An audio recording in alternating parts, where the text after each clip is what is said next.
things are going to go down. Things are going to get really, really serious. Hello everyone and welcome back to the channel. My name is Scott and I'm your host today and every other day as I bring you news and reviews and a dash of true crime 3 times a week. Like, what more could you want from me? Today I'm here with a news episode and I'm going to be talking about John Carpenter news, which always fills me with dread. Whenever John Carpenter says something or does something, it normally ends with me having a rant on here. And I don't think today is going to be any different.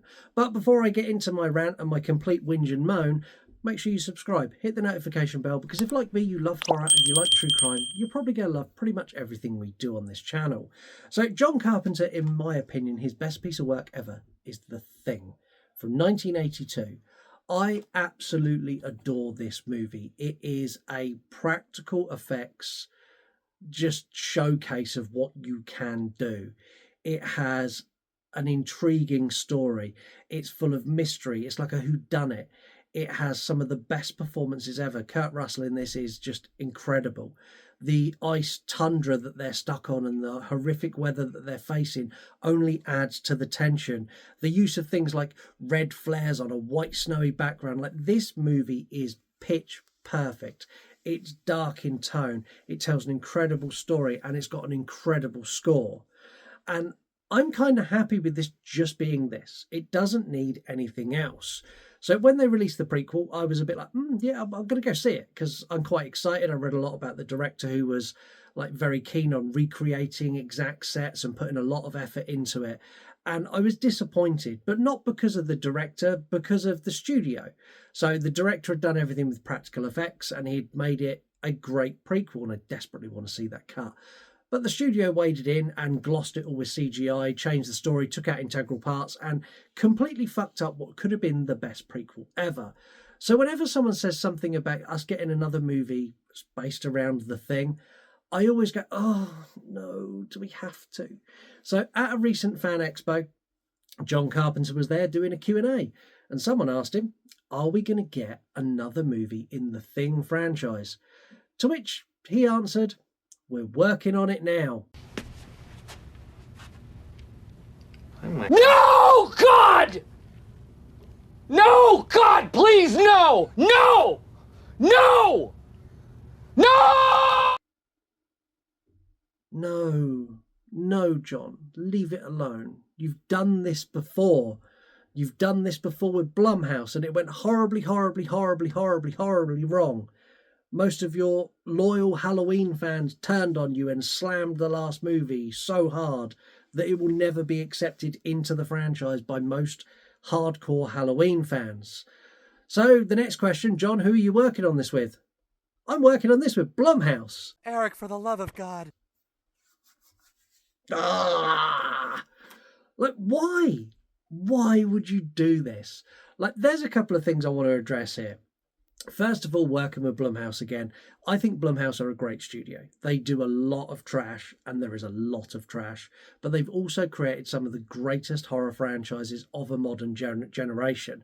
They've brought us some truly great horror movies and done some really good sequels to those horror movies as well. But they do fall down and they do have a habit of trying to play to a younger PG-13 audience, which I don't think is an issue. Like, I think you need PG-13 audiences to keep growing the horror community. I understand that. But with a movie like The Thing, I don't think Blumhouse are the right choice. I don't think that they will treat this with the sort of B-movie-esque tone and delivery that it requires for it to be appreciated. This, again, is going to be, how much CGI can we fucking throw at this? Unless they go Five Nights at Freddy's and bring in puppeteers, but I don't see that happening. The other thing I want to address is, how do you sequel The Thing? Like, the movie ended and it has now been a long time, almost 44 years since this came out. So to do a sequel, I'm assuming you're going to go back to Alaska, because you're not telling me that MacReady or Childs, who potentially got rescued, was one of the things. Like, maybe they got rescued and turned into a thing. Like, that's not going to work now. So it has to be set in Antarctica again. Which then begs the question of, what has the Thing been doing for the last 43 years? And why has it not come across humans before? Like, we have a a Halley 2 research base in Antarctica.